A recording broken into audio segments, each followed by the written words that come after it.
من السخونيه بتاعه الفرن او الصهد زي ما بنقول. في المرحله دي بقى الشرابه تسيبتها مثلا زي 10 دقائق، هنا تقدري تكتفي بكده وتقدميها مع رشه جوز الهند.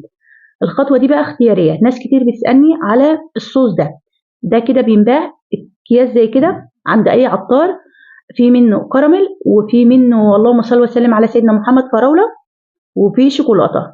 ده كده اسمه جيلو مانجا، بيديها تلميح حلو كده، وابدا انزل عليها بالكريسب الابيض علشان يكسر اللون معايا، وقدموها بقى بالف هنا على قلوب الحلوين، ربنا يحسن ما بين ايديكم مقدما.